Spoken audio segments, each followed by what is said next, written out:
Welcome to the Biotech Startups podcast by Exceeder. Join us as we speak with first-time founders, serial entrepreneurs, and experienced investors about the challenges and triumphs of running a biotech startup, from pre-seed to IPO, with your host, Jon Chee. In our last episode, we spoke with Barbara Alcaraz Silva about her graduate school lab experience at UC Irvine and her time at the Beckman Laser Institute, where she did groundbreaking research on DNA repair using lasers. We also talked about her international fellowship at King's College London, where she explored stem cell biology and how her transition to entrepreneurship was shaped by navigating different lab environments and overcoming funding challenges. If you missed it, be sure to go back and give part 2 a listen. In part 3, we talk with Barbara about her transition from academia to entrepreneurship, co-founding a biotech company focusing on aging research using AI, and the challenges of early-stage company building. We also discuss Barbara's shift to supporting other entrepreneurs, mentoring at different accelerators, and investing in up-and-coming startups while at Life Science Angels. You're now at UCSF. Okay, this lab is wrapping up, and you're now deciding to be an entrepreneur. Talk a little bit about that. Yeah. So, and that was a little bit before we kind of like ran out of funding because, as soon as I moved into the city, I realized that everybody's building a startup. Yeah. And it's like, what is this? I had no concept of that. I didn't take any entrepreneurial classes. Like now, every single university has that. So, and I remember like going to multiple networking events. And Yeah. one of the reasons is because I had to eat too, Yeah. because your salary doesn't cover that. Yeah. So I had to figure out other ways to support myself. And of course, there were so many networking events. I remember going to a networking event at Twitter, and it was great because then, I think that was the time that Jack Dorsey was running the company, and he What? was saying, Just to level set, what year roughly oh my was God, this? that was 2014. Okay, so that Yeah. era of very different Twitter Yeah. than Twitter Yeah. now. Exactly. But, Oh, yeah. no, yeah, no, well, I guess now it's called X. Yeah, exactly. I still can't Exactly. unpack that. I still Yeah, call it yeah, Twitter. Yeah. So, yeah, that was 10 years ago. And it's interesting because by attending all these networking events, then I realized that there was a movement of like creation, not only in tech, but also in biotech and, any single discipline within, life sciences. And I started getting connected to other founders, other PhDs that had an interest in creating their own company. So in this specific event, it's very interesting because then it took me to 2 different ways eventually. So I got connected to an investor, and at the time, I didn't know what it was a VC either. I mean, Yeah, it's I it's didn't better that you don't know. It's better that you don't know. Yeah. exactly, You right? get nervous. Just I would just start sweating. I'm like, yeah. like, yeah. So, and then we started having a discussion. I shared more about what I was doing, all my career, and then I was very focused on cancer and aging. And she was like, "Oh my God, I'm looking at this company and I have the deck. Would you be interested in, telling me whether the data I see it's good or not, whether they have potential?" And I had no idea what she was talking about, but I never say no. Yeah. You know, Yeah. I was like, "For sure, Yeah. I can Yeah. write you a summary memo." Yeah. I literally That's say a amazing. summary memo, but I had no idea what it was. Yeah. Um, and then, of course, she sends me the info, and then I drafted, the details, and I share, more about the insights of the company. And interesting enough, because I call some friends, it's like who were doing consulting. It's like, okay, you need to add a little bit more about the competitive landscape. I was like, okay. Yeah. Uh, Yeah. so that's how I started, and then I became super interested. It's like, I have this interesting, um, you know, background, and I'm very focused on DNA repair, cancer, aging, mostly aging. Ran into another scientist. We met at the Entrepreneurship Center at the time at UCSF, and we were taking a class, and she was also doing aging. She was very focused on aging, and that's how we became acquainted. And we were like, you know what? If you're interested, we should build something. Cool. And then we became co-founders. So we had an idea, And literally that's how we pushed the idea. We went through the program, the accelerator program that they have and they were offering, and built the company from scratch, and we worked on that project for 2 years. Cool. And it was an incredible journey because eventually we brought another co-founder, women as well. She was our Cool.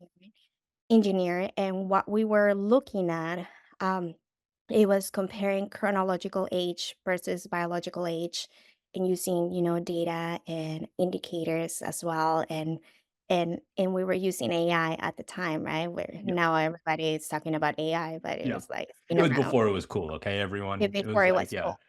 So, Barbell's a hit is hip, super hip. Yeah, yeah. and it's interesting because then w- every time that we'll pitch, either to an investor or somebody, they will be a little bit confused because it's like, how is this helpful? And it was either people would love it or hate it. And we realized that we were a little bit too early, pretty much very early. Yeah, yeah, yeah. And I think that's when longevity started emerging because you have all these funds, partners, interests, but not really people very focused with expertise. Um, So after 2 years, then we decided to stop. And there were different things. I mean, for me personally, I started becoming more interested in supporting other entrepreneurs. And my co-founder Nina then had a baby, and it's difficult being a female entrepreneur. So every time Absolutely. that I meet a female entrepreneur, I always like try to be supportive with anything, Absolutely. with any introduction. So it was a challenging time for us, but I think for me, instead of pitching our idea, our project, I was pitching somebody else's project because I found it so innovative. And that's when I started, helping other entrepreneurs as well, while still at UCSF during that transition. So, we ran out of funding. Then, because I still was trying to figure out what to do, then I found another position at UCSF as a program manager, and that gave me so much. I learned a lot and gained a lot of expertise because then I was managing different projects, not in the laboratory setting per se, but managing grants, working with different research institutions, again, working with Kaiser, with Harvard. We were working on an AI project, so we were writing a grant, super focused on AI and developing algorithms. So that's something that I mean, it was super useful for me. Not Absolutely. only in doing the company, but also, later in life, right? Now that everybody's talking about AI, I'm like, okay, well, technically anybody can build an algorithm if you have the money to pay for it. Yeah, Where is yeah, the data? yeah, yeah. And I think, right, like regardless of the outcome of those experiences, it's always like I always think about it just like you are acquiring skill sets and breadth of knowledge, and you've been there and through it. And those are the types of things that are like, I don't know, it's like seared into your DNA, right? And I can imagine when you're running your startup, you know, I'm thinking about all the way back to your first kind of while you're in community college, your first like learning how to do the accounting and the bookkeeping. Yeah. It's like now it's like game time. Yeah. Like it's time to put it and apply it for your own company. And right, you don't know at that time how that skill set is gonna eventually like become useful to you. But like those are the things where like exactly what you said, saying yes to like putting your hand up, saying, I'm willing to try this and I'm willing to get this experience. I'm hoping for the best, but either way, this is gonna, kind of level me up is really inspiring. Because sometimes that's all it takes. Is just like, I'm willing to do it and I want to learn and I'm going to learn. So And you that's don't really know where cool. it's gonna take you, by the way, because if I have said no, then I probably have lost that opportunity of learning something new or being helpful, right? Yep. So, and at some point, you figure it out. If you say Yeah. yes and you had no idea, you just do the research.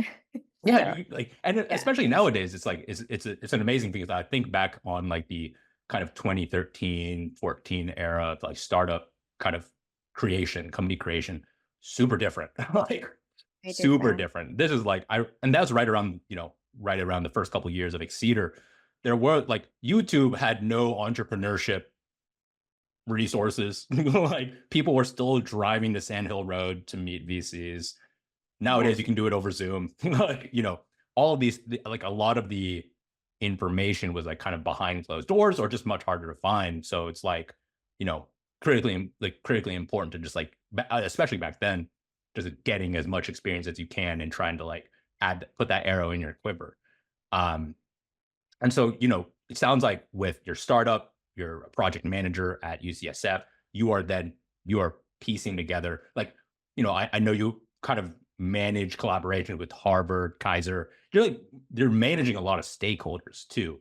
I guess when you reflect on these years of your startup and working at UCSF as a project manager, what were some like key lessons learned for you or like, challenges and triumphs for you?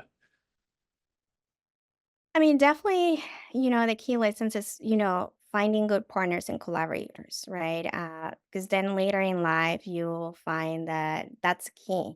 Like you need to have a really good team to be able to collaborate and communicate. Like that's another key point. Like you have to communicate or over communicate. And if you don't know, you have to be honest and say, you know Yep. what, I don't know, but I have this partner who can help us, right? Yep. Because when things don't move, that's when, teams struggle or there's bottlenecks. And I mean, we need to keep the ball rolling. Yep. Uh, so those are the two most important things. And also when you're building a team, I mean, like communication, the skill sets are super essential. So if teammates don't communicate, then things don't move. And I have seen failures in companies because there's always a clash between founders, right? Yep. So it's not only about getting the most talented person, like two people, amazing people working together. It's like the skill sets, the values have to be complementary.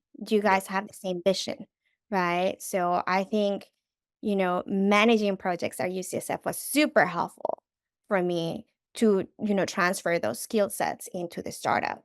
Yep. Um, and I think that's why we continue, for some time, it wasn't, a long time, but it was super helpful for the three of us. Initially we were two co-founders and eventually it was three, but and again, it was an incredible journey because I do speak to my former co-founder once in a while, and Yeah. I'm like, we go back to memory lane. And it was like, Yeah. remember you were doing this, and it's incredible. And maybe wasn't the time, but it could be in the future. You never know, Yeah. right? And finding that partnership, that person that you can work together, and you did so well, and it was just because of the circumstances. Yep. Back in the day, we just didn't have funding, and it was a little bit early.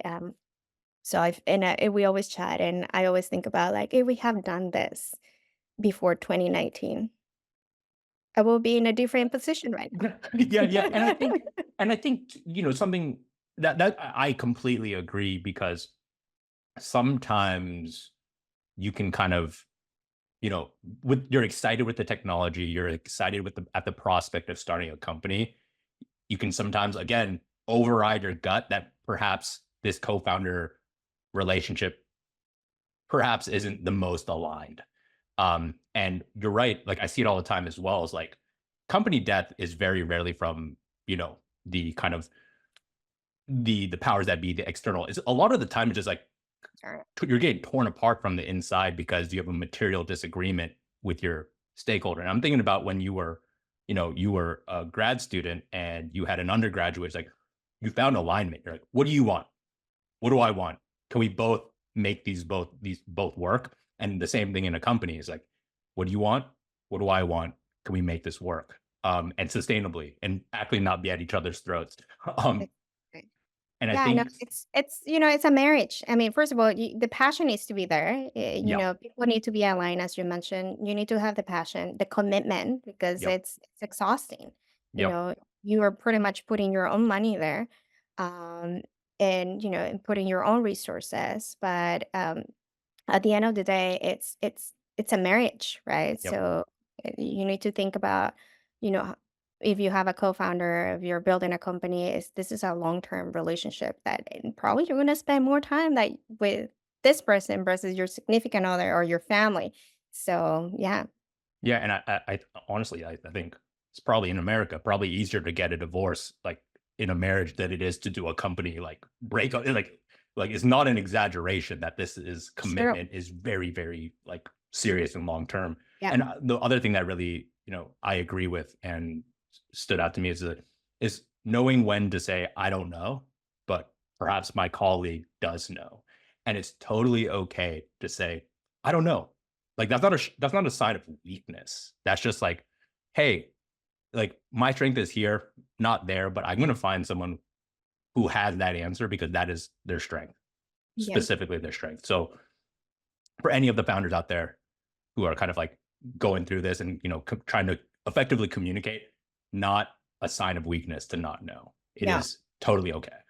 And it's better because then you know that you are a really good communicator. If you Yep. don't say anything, then that's a red flag, right? Yep. People are chasing you. People are trying to figure out, okay, did you finish this or what? Give me an update on this. So it's better to be honest and say, you know what, I don't know it, but I'm doing the research and I'm Yep. trying to figure it out, or I bring in somebody.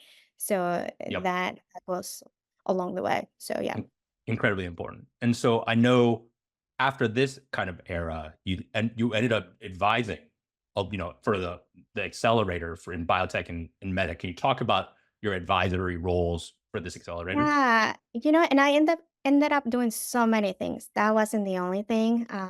So I then joined an angel group Cool. called still around called Life Sciences Angels. And then I became a mentor of an incubator accelerator. It's more of an accelerator. It's a Latino accelerator, Manos, which Yep. Manos means two hands or Yep. multiple hands. Cool. Uh, so, but with Life Science Angels, then it was an incredible experience because then at the time I was like, well, if this is not the time for me to be an entrepreneur, then what else can I do? Oh, I can become an investor. Yeah. Yep. That's So that like was, and whole again, nother. Yeah. completely. And that was because of the person that I met at this networking event who was At, investor. at Twitter. At Twitter, because Oh wow. not I mean, she did not make the introduction per se, but because I had an interest. That's when I learned, like, about investors and me seeing the ecosystem. So then I started doing research about investors, angel groups, um, and I learned about life sciences angels because a good friend of mine, now he's a good friend of mine, but at the time he was another postdoc that I ran into in another networking event. And Wow. he's like, oh, I'm part. He gave me his card. And I was like, what is this Life Sciences Angels? I was like, oh, yeah, I'm part of it. I'm doing a fellowship. Literally what we do, we screen companies, we do diligence for the investors. And I was like, okay, okay. And then eventually I follow up with him. I was like, how can I become part of it? Yeah. It's like, Yeah. um, so, and, I went through the interview process because you have to apply, submit all your resume. I think they gave me a case study, and Wei, who is also a good friend of mine now, but she was the one who did my interview. She was so hard. She's like, okay, Yeah. tell me about your best biotech company, early stage that you want to talk about and why it's interesting. So we were talking about assets and she went so deep and I'm like, okay. Then I got in and what they had, it was incredible because then there were a lot of opportunities for postdocs, mostly postdocs at the time because all the fellows that joined during my time, they were postdocs. And we will join the committee meetings, and we were the ones that were the gatekeepers. So we will go into the system and check for all the startups that apply for funding, or to pitch to the investors. And we were the ones who were selecting those companies and bringing them to pitch to the investors and, saying like, okay, why do I think that this is an interesting opportunity? And we'll, present the company. On our Monday weekly meetings, actually, it was every week. I don't even know how I was able to do that. Um, so I will drive to Sand Hill Road and, Yep. get into the meeting, and Yeah. it was so much fun. So I did that for a few years, and I think that's when I really realized I love this because I love looking at different technologies very early stage and like looking at the potential, looking at the data, and developing my own market map and of what is available, right? And at the end of the day, it's also meeting different interesting founders, entrepreneurs, PhDs, MDs that they have so much knowledge, they have worked on this for years or they have the expertise. Um, so that's something that I really enjoy. And then from there, then I decided, you know what, this is what I want to do. Yep. And I was so sure. And then it Yep. took me into a different direction now. Yep. But yeah, That's yeah, I agree. Like I think something Exceeder has always had this kind of like focus on the early stage ecosystem, and a big part of it, at least for me personally, and I think I can speak for the team as well, is that it's so inspirational to see this early stage technology and how much it can really just like yeah, seriously move the needle like in big ways, and seeing the passion behind it is just infectious. So I'm like, every day I'm like, I get pumped up, I get energized, and it's like it fills my cup, having these conversations with folks who are just starting to embark on this journey. And you know, for Exceeder, I was like, you guys are way smarter than me. You guys will be the rock star. We'll play our supporting role. But if we can play a little part and help you get there, that's always like, for me, I like that. I count that as a win. My parents sometimes will send me a text message. They'll be like, "Is that the company that you work with?" I'm like, "Yes." Like, and they're like, amazing. they're so stoked. And something too, and this is now a little bit of a digression detour. My parents, for me as a child of immigrants, also stayed in California, like not so far from, like I haven't left. I've been in California pretty much my whole life, just the Bay Area. So you're not alone in Good that for you. experience. Yeah. That's unusual. I don't know if that's a good for you, because I'm like, sometimes my friends are like, "Have you seen the world?" And I'm like, Oh, okay. "Yeah." Well, and like, We have look you seen the Bay Area and all the yeah, yeah, technologies that they're creating? exactly. Have you seen the Bay Area? I think it's awfully cool out here. So why don't you guys come over here? Um, so you're at Life Science Angels now, and it sounds like you're truly getting a crash course in investing. Can you talk about that experience? You've been a scientist, you've been an entrepreneur, but now you're on the other side of the table. Talk to us about a little bit of that experience as an Yeah. investor and learning. It was a great experience. It was a privilege, to be honest, because then you have a power. You're in the power seat, literally, and you're making the decision. So and through all this experience, like you gain the knowledge of how to do diligence, because of course there's other fellows, other postdocs that have been doing this for a while, not necessarily for life science angels, but other funds as well. Because I remember, like I had a few colleagues that they were doing already working on other funds or advising other funds. So that was incredible. So the amount of knowledge, it was so packed. And also it put you into the spot that is like, I need to do better and bring good companies, because even though we're not competing, everybody's looking at what you're bringing. Yep. Right. So, and learning the process of screening a company, looking at the deck very quickly, because it's not, for all the founders out there, you don't think that, don't think that the investor is spending so much time, reading every single slide. I will spend less than a minute, screening like the deck, looking at the summary, their application, where are the founders coming from? Where is the technology coming from? How long has it been around? How much are they asking? You know, f- how much is their fundraising?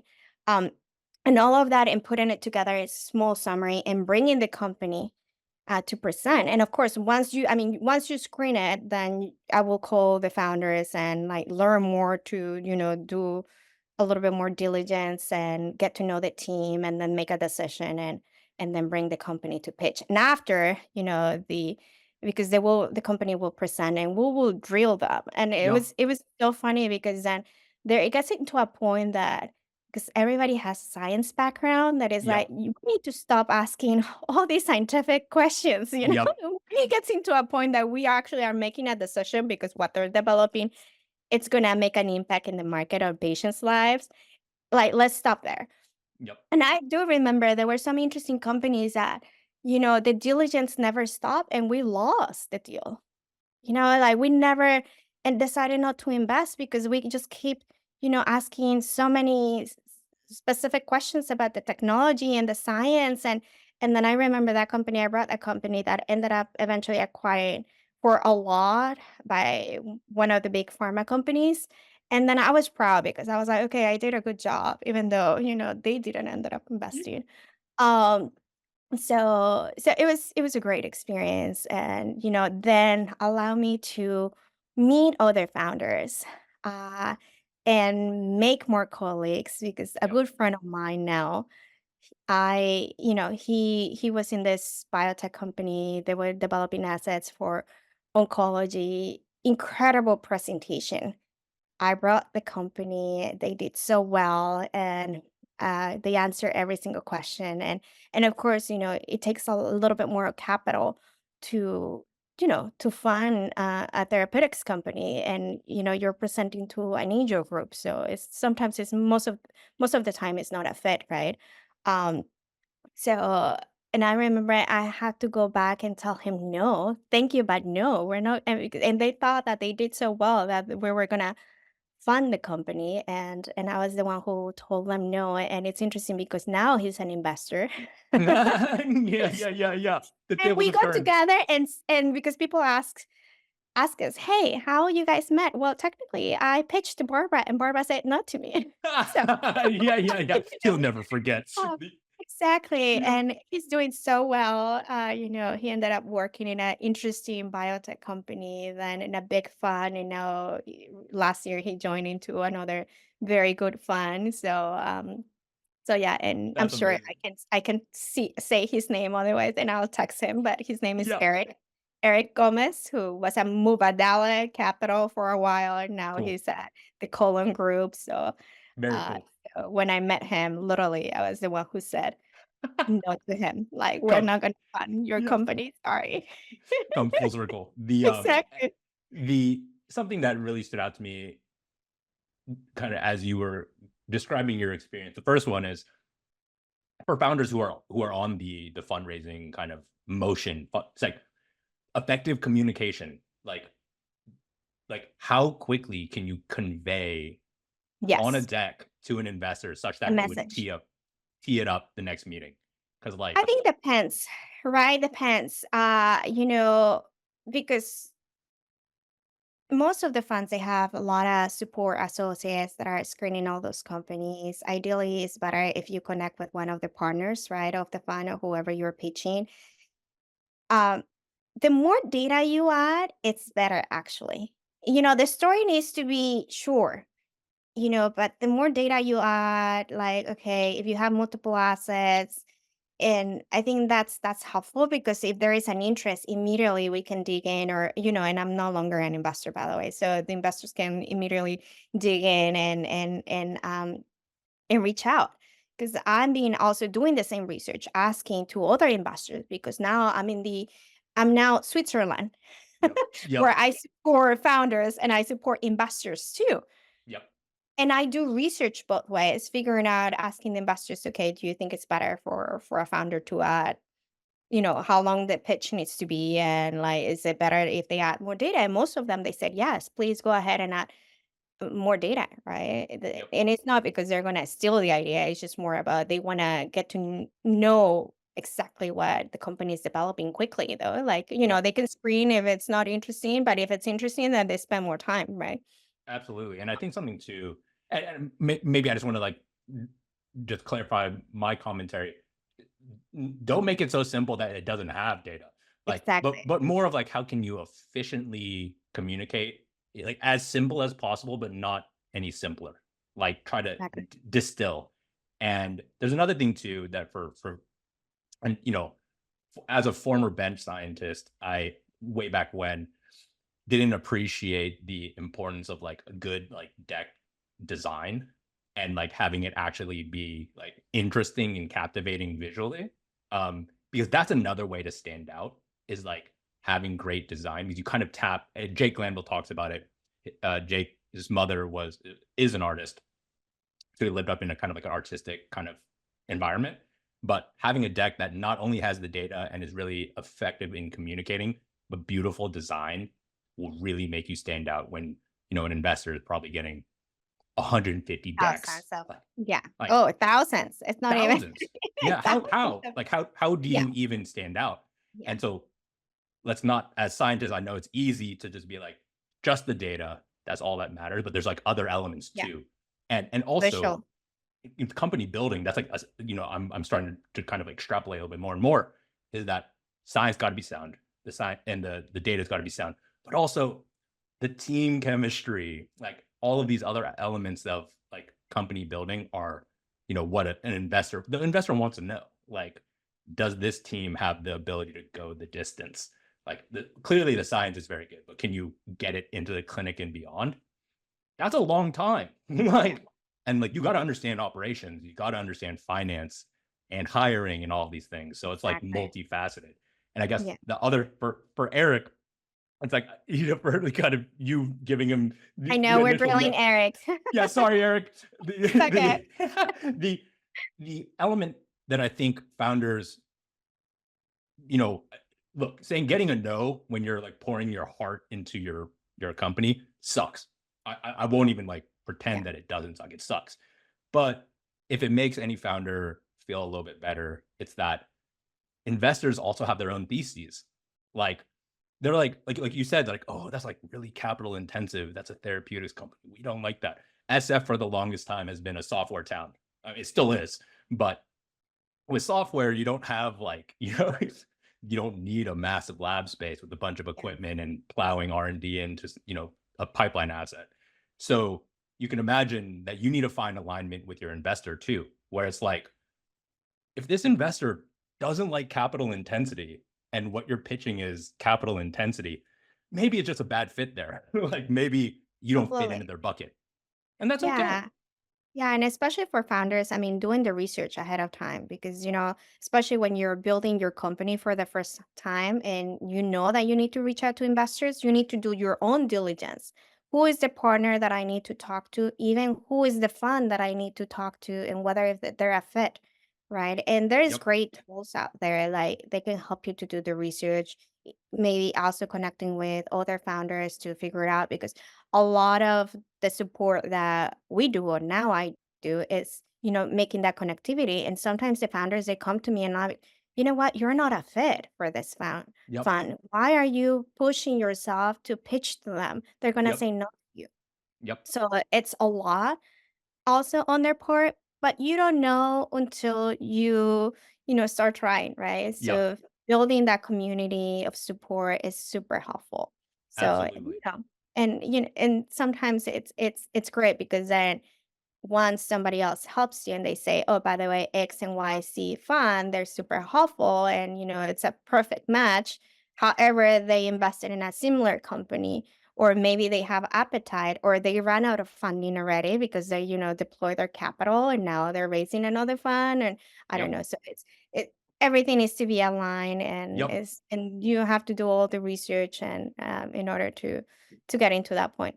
Yeah. And I'll say too is that I'm excited for founders now because there's all these tools and availability, but like, there are leaders like you, Barbara, who can help. Like, you're having like you talked about kind of being this liaison, right?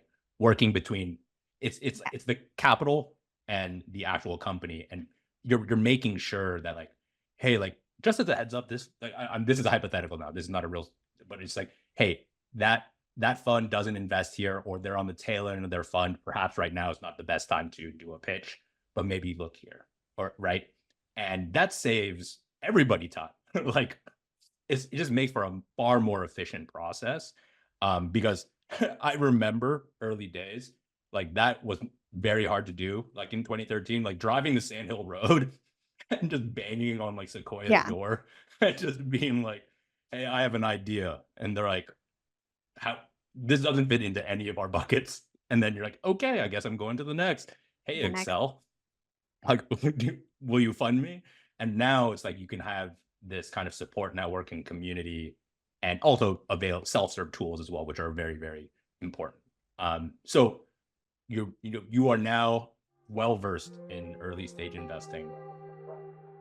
That's all for this episode of the Biotech Startups podcast. We hope you enjoyed our discussion with Barbara Alcaraz Silva. Tune in to part 4 of our conversation to learn more about her journey. If you enjoyed this episode, please subscribe, leave us a review, and share it with your friends.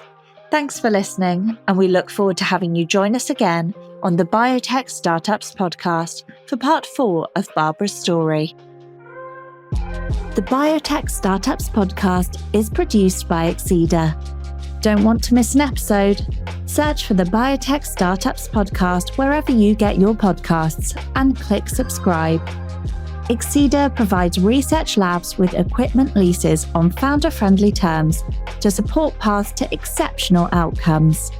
To learn more, visit our website www.exceedr.com.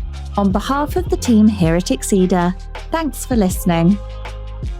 The Biotech Startups podcast provides general insights into the life science sector through the experiences of its guests. The use of information on this podcast or materials linked from the podcast is at the user's own risk. The views expressed by the participants are their own and are not the views of Exceeder or sponsors. No reference to any product, service, or company in the podcast is an endorsement by Exceeder or its guests.